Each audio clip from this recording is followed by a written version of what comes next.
Welcome sa ating programang Boses ni Magdalena. Kanina ay nasabi ni Rita sa matanda na meron siyang ipagtatapat rito. At iyon sana ay ang pampababae ng anak nitong si Melvin. Pero mukhang nagbago na ang kanyang isip. Gusto niyang patagalin pa ang paghihiganti. Ipaparamdam ko sa iyo, Melvin, ang sakit ng ginawa mo sa akin. Sa pagpapatuloy ng ating story, kinabukasan, sa panibagong araw ni Rita, normal na muli ang lahat sa kanya. Muli siyang gigising na tila ba walang nangyari sa kahapon niya. Ang pinagkaiba lang, dati ay gumigising siya nakatabi ang asawa niya. Pero ngayon ay ang ama ng kanyang mister ang siyang una niyang masisilayan bago simula ng araw. Agad na nagsuot ng damit si Rita upang damitan ang sarili na nooy medyo naglalagkit pa dahil sa pawis nila ng matanda. Tila ba naging normal na lang sa dalawa ang ganung klaseng relasyon. Sa likod bahay muna naglagi si Rita, kung saan pinagmamasdan niya ang kagandahan ng mga bulaklak na tanim at alaga ni Mauricio. Naiengganyo siya dahil may mga paru-paro pang naglalaro roon. Magandang pagmasdan ang ganung paligid, pero hindi sapat yun para mawala ang nagbabagang galit sa kanyang pagkatao. Unti-unting bumabalik sa kanyang alaala ang sakit na nararamdaman niya noong panahong mahina siya dahil sa sobrang pagmamahal sa mister. Mga panahon na nawalan siya ng anak sa sinapupunan dahil sa stress at depresyon na inabot sa asawa. Bagay na hindi alam ng kanyang biyanan. Oh shit. Sambit ni Rita sa sarili. Tila nagbabago na rin si Rita. Ang dating mapagmahal na asawa ay isa na ngayong mapaghiganting kaaway. Ganun na nga siguro ang mga tao. Ilang oras pa ang lumipas nang makapaligo na siya ay naghanda na siya para sa araw na yun. Dating gawi, magluluto para sa biyanan. Kahit puno ng galit ang kanyang dibdib, aminado naman siya na malambot ang kanyang puso pagdating sa matanda. Kahit alam niyang ginagamit lamang niya ito para sa paghiganti. Alauna naman ng hapon nang magpaalam si Mauricio para puntahan ang kaibigan niyang si Felipe. Pero ilang minuto lang din ay agad itong bumalik. "O Dad, what's wrong?" Takang tanong ni Rita. "Hay nako Rita, would you please help me? Kaya pala hindi sumasagot sa cellphone tong si Felipe dahil may sakit. Ayun at inaapoy ng lagnat." Tarantang sambit ng matanda. Agad kumilos ang dalawa para balikan sa bahay si Felipe. "Hay nako Mauricio, bakit naman dinala mo pa dito si Rita? Pambihira ka talaga." Nanginginig pa ang boses ng matandang si Felipe habang ito ay nagsasalita. "Hay nako din pare, huwag ka nang mahiya. Mataas ang lagnat mo kaya nagdala ako ng pwedeng umalalay sa akin para alagaan ka." Sagot naman ni Mauricio. "Don't worry, Mang Felipe. It's okay. Ang taas ng lagnat niyo Bakit hindi man lang kayo tumawag sa amin?" Sambit naman ni Rita. Agad binigyan ni Rita ng gamot ang matanda. At kumuha na rin ng tubig para punasan ang katawan nito. Hindi umalis ang dalawa hanggat hindi bumubuti ang kalagayan ni Felipe. Labis na kinakatuwa ni Rita ang nakikita niyang samahan ng magkaibigan. Para sa kanya, iba si Mauricio. Nagtataka nga siya kung bakit wala man lang naman si Melvin sa ugali ng biyanana. Ay meron pala, ang pagkamahilig. Bulong ni Rita sa sarili nang ma-realize na meron nga palang namana ang asawa niya kay Mauricio. Lumipas ang oras ay patuloy na binantayan ng dalawa si Felipe. Mga 3:00 ng hapon ay bumalik si Rita sa silid ng matanda para i-check ang temperatura nito. Kuya Felipe, bumaba na po yung lagnat niyo. Mahinay na wika ni Rita matapos matingnan ang kalagayan nito. Salamat iha ha. Nakakahiya talaga na inabala ka pa ng biyanan mo. Tugon naman ni Felipe. Ay nako, sobrang worried nga ako ni Dad sa inyo Kuya Felipe. Kaya sa kanya na lang po kayo magpasalamat. Tugon naman ni Rita. Si Mau talaga? Halakhak naman ng matanda. Matagal na po ba kayong magkaibigan ni Dad? Tanong ni Rita habang pinupunasan ng towel ang braso ni Felipe. Oo, iha. Ups and downs, magkasama kami. Ganun po ba? E di alam niyo po ang nangyari sa kanila ni Ma'am? Muling tanong ni Rita. Nabigla si Felipe sa tanong na yun ng babae. Alam mo na pala yun, iha. Kinuwento na rin niya pala sa'yo. Kung gayon, espesyal ka kay Mauricio. Dahil nakwento niya sa'yo ang nangyari sa kanila ng asawa niya. Alam mo kasi, hindi alam yun ng mga anak niya. Hindi sumagot si Rita sa hulong sinabi ng matanda. Dahil sa totoo lang, hindi naman kasi talaga ito na ikwento sa kanya ni Mauricio. Kundi, nabasa niya lamang sa diary nito. Alam mo, iha, wala akong magawa nun kundi ang samahan siya. Magiinom kami, magiiyakan, pagkatapos ay itutuloy ang buhay. Hanga nga ako dyan kay Mauricio dahil hindi niya hiniwalayan ang misis niya. Bagay na napakalayo sa akin. Napakunot ang noo ni Rita sa sinabi ni Felipe. Dahil ako, hiniwalayan ko ang asawa ko nang malaman ko na may lalaki siya. Kahit magalit pa ang mga anak ko. Well, wala naman silang maisisisi pa sa akin. Dahil napagtapos ko silang lahat kahit pasira ang pamilya namin. Ayoko lang ituloy pa ang relasyon namin ng asawa ko dahil siya naman ang sumira. Nabigla si Rita sa kinuwento ng matanda. Halos parehas din pala ng tadhana ang dalawa. Pasensya ka na iha, kung pati ang buhay ko ay naikwento ko na sa'yo. Ang wika ng matandang si Felipe. Ayos lang po, ngiting tugon naman ni Rita. May sasabihin po ako sa inyo, Kuya Felipe. Dugtong niya. Natigilan naman ang matanda sa kanya. Inilapat muna ni Rita ang kanyang kanang kamay sa dibdib ni Felipe. Hindi po alam to ni Dad. Niloloko rin ako ni Melvin. May babae siya. Pag-amin ni Rita. Gulat ang naramdaman ni Felipe dahil para sa kanya ay hindi ito kayang gawin ni Melvin. Ngunit mukha namang seryoso ang mga mata ng babae. Alam niyo, nakunan ako dahil sa kanya. And until now, ay ginagawa niya pa rin ang pambababae niya. Dugtong muli ni Rita. Wala itong kamalay-malay na tumutulo na pala ang kanyang luha. Senyales na nasasaktan pa rin siya sa mga nangyayari.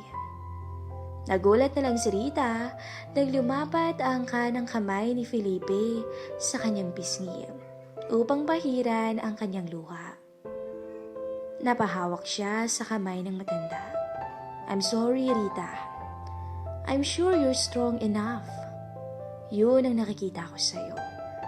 Dahil hindi ko nakikita sa mga mata mo ang lungkot. Ang wika ni Felipe. Siguro nga ho. Pero siguro, dahil din yun kay Dad. Tugon naman ni Rita. Nagtaka si Felipe sa huling sinabi ni Rita. Dahil kay Mauricio? Takang tanong niya. Yes, dahil ho sa kanya. Muling kumpirma ni Rita. What do you mean? Muling tanong ng matanda. Magagalit po ba kayo sa akin? Kung sasabihin ko sa inyo na nakikipagrelasyon ako sa ama ng mister ko? Matapang na pagbubunyag ni Rita. What? Hindi naman napigilan ni Felipe ang magulat. Hawak-hawak pa rin ni Rita ang kanang kamay ng matanda na ginamit nito ng punasan ang kanyang luha. Naramdaman naman ni Felipe ang paghigpit ng pagkakahawak ni Rita sa kanyang kamay. Yes, Mang Felipe. At may nangyayari na sa aming dalawa. Dugtong pa niya. Lalong nagulat ang matanda sa dinagdag pang revelasyon ni Rita. Pwede niyo ho akong husgahan. Pero kahit saan tingnan, pare-parehas lang tayong niloko ng mga taong mahal natin. Kaya nahulog ang loob ko kay Dad. Dahil naramdaman ko ang sakit ng naramdaman niya noon. At ang paghantog ko ng aking sarili sa kanya, ang tanging paraan para maalis ko ang lahat ng sakit na nararamdaman niya. Mahabang paliwanag ni Rita. Natahimik sandali ang silid na yun na nooy na puno ng revelasyon. Parehas ho kayong nasaktan ng kaibigan niyo. At nasaktan din ako. Pare-parehas tayong biktima rito. At Kuya Felipe, gusto ko ring alisin yung nararamdaman mong sakit sa puso mo. Just say so. Napatingin ang matanda kay Rita. At alam naman ni Rita, nakatanungan ang ibig sabihin ng mga tingin na yun. At bilang sagot, ay marahang inilapat ni Rita ang palad ng matanda sa kanyang kalusugang harapan. Nanlaki ang mga mata ni Felipe. Lalo na nang maramdaman niya yun. Sandali munang lumabas ng silid si Rita at kinausap ang biyanana. Dad, I think mag-stay muna ho ako rito kay Mang Felipe. I just want to make sure na okay na siya. Mataas pa rin po kasi yung lagnat niya eh. Ang wika ni Rita kahit alam naman niyang okay na ang matandang si Felipe. What do you think? Dalhin na kayo natin siya sa ospital. Suhestyon naman ni Mauricio. No need na po. Kaya naman po ng gamot. Sagot naman ni Rita. So mamaya ho, hatid na lang muna kita sa bahay at kukuha na rin ako ng damit at pamalit. Mukhang kailangan po ni Mang Felipe ng nurse ngayon eh. Pumayag naman si Mauricio sa gusto ng manugang. Bandang 5:00 ay bumalik na ang dalawa sa bahay. Naligo at kumuha naman ng maisusuot si Rita. Bago siya umalis ay pinagluto niya muna ang biyanana. 8:00 ng gabi ay bumalik na siya sa bahay ni Felipe. Diretso agad ito sa silid ng matanda. Mang Felipe, how's your feeling? Tanong niya rito. I think I'm okay. Ang galing naman kasi ng nurse ko eh. Iting sagot naman ni Felipe. Dinalhan pa ni Rita ng makakain ng matanda at susubuan pa sana niya ito pero nahiya na lang si Felipe na gawin pa yon ni Rita sa kanya. Habang kumakain si Felipe ay bumaba muna si Rita para magpalit ng suot. Pilyang ngiti ang sumilay sa kanyang labi. Tingnan nga natin kung matitiis mo ko. Bulong ni Rita sa kanyang sarili habang pinagmamasdan ang napaka-sexy niyang 90s.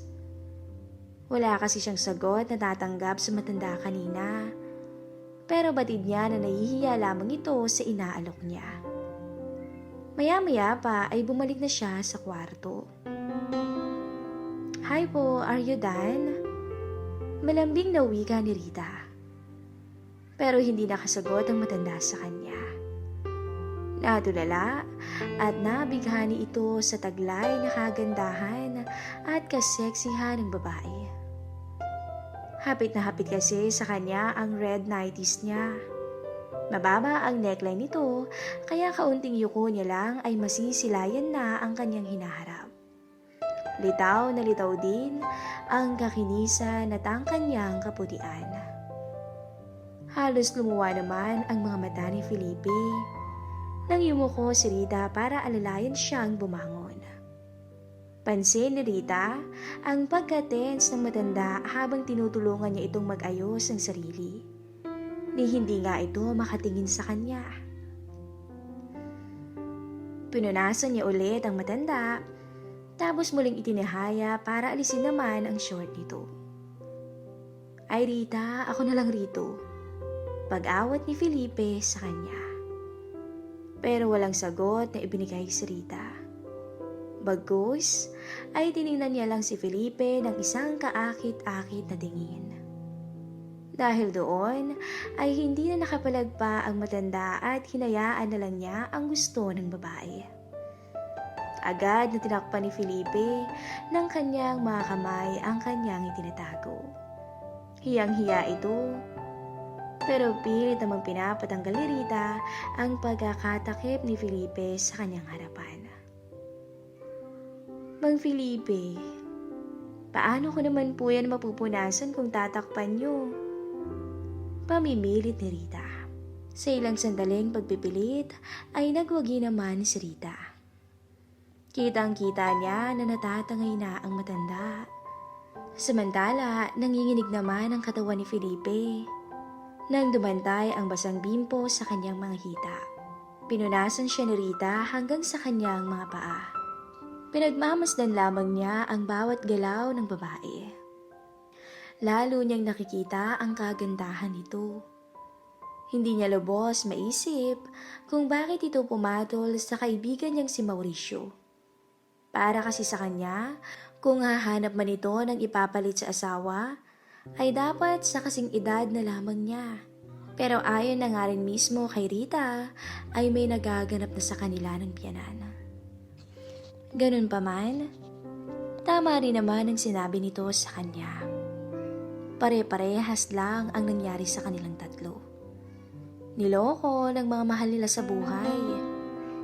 Pero may iba't iba nga lang silang paraan kung paano hahawakan ang kanilang sitwasyon.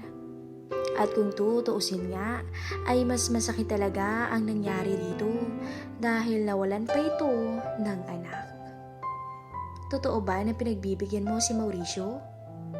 Hindi na napigil ang tanong ni Felipe. Tiningnan naman muna siya ni Rita bago tumugon. Opo, lagi-lagi. As long as he want. Pinagsisilbihan ko siya. Dagdag pa ng babae. Ginawa ko yun dahil he deserves to be happy. And I deserves to be happy too. Ang wika ulit ni Rita. So, bakit gusto mong gawin rin natin to? Muling tanong ni Felipe. Umupo muna si Rita sa tabi niya para banlawan ang towel na ginagamit nitong pamunas sa kanya. Tsaka ito nagsalita. Because you too deserves to be happy. Tugon ni Rita sa katanungan ni Felipe. Gusto ko ring maging masaya ka, Kuya Felipe. I just want to share the happiness. Dugtong pa niya. Tila kontento naman ang matanda sa naging sagot ni Rita. At muli pinagmasdan niya ito habang patuloy na binabanlawan ang bimpong gamit nito. Nakatalikod ngayon sa kanya si Rita at dahil medyo malapit ito sa kanya ay kitang-kita niya ang kaputian at ang kakinisan nito. Kasabay noon ay naamoy pa niya ang mabangong halimuyak ng isang babae. Doon ay nagising ang isang pakiramdam na matagal nang natutulog kay Felipe. lalong tumaas ang lebel ng kanyang pag-uuhaw. Sa totoo lang, ay nakaramdam din naman siya ng inggit sa kaibigan nang ibulgar ni Rita ang sikreto nila. Gusto ko rin siyang matikman. Bulong ni Felipe sa sarili habang lumalalim ang kanyang paghinga. Nag-aalangan pa siya dahil para sa kanya ay tila tinatraidor na niya ang kanyang kaibigan. Kaya lang ay ito si Rita na tila hinahain ng sarili para sa kanya. Pero tulad nga ng sinabi nito, karapatan din niyang maging masaya. Kaya naman walang atubiling sinunggaban niya ito ng yakap habang ito ay nakatalikod sa kanya. Nagulat na lang si Rita. Oo, Rita, gusto ko rin. Nanginginig pa ang boses ng matanda. Wait, easy, Mang Felipe. Pag-awat naman ni Rita. Dahan-dahan niya uling pinahilata ang matanda, kasabay noon ay sumampa siya sa gilid. Yes, Felipe. Sayong-sayo naman ako ngayong gabi. Malambing na bulong ni Rita. Si Rita na ang nanguna. Nilapad niya ang kanyang malambot na labi sa matanda. Napahinga ng malalim si Felipe at lumaban na rin. Kasunod noon ay binaba ni Felipe ang kanyang halik. At doon ay sinulit niya ito ng gusto. Halos yakapin ni Rita ang ulo ni Felipe. At sinabayan pa niya ito ng pagsimsim sa panot na noon ito. Ilang sandali pa ay hinatak na ni Rita ang matanda para ito'y dumagan sa kanya. Buong puso nitong binibigay ang sarili nang walang pandidiri. Hindi rin alintana ng matanda na kagagaling lamang nito sa sakit. Hindi niya rin kasi akalain na darating pa sa buhay niya ang ganitong klaseng swerte. Sa edad niyang yun ay may isang babae pa na napakaganda na kanya ngayong inaangkin. Si Rita naman ay nasasaktan sa kaharasan ni Felipe. Pero nauunawaan naman niya ang asal nito dahil marahil ay nagagawa lamang niya ito dahil sa pagkauhaw sa mahabang panahon. Hindi rin siya makakilos dahil kahit may edad na ito ay may taglay pa rin itong lakas. Ang mga kamay niya ay tila nakagapos na para ba siyang hinaharas. Grabe itong si Mang Felipe. Sabi ko na nga ba't may tinatago din itong kulo eh. Bulong ni Rita sa sarili. Ilang sandali pa ay hindi na nakapagpigil si Felipe. Halos hindi siya makahinga at hindi makagalaw nang marating ang lurok. Lihim naman ang natuwa si Rita nang makita niya ang reaksyon ng matanda.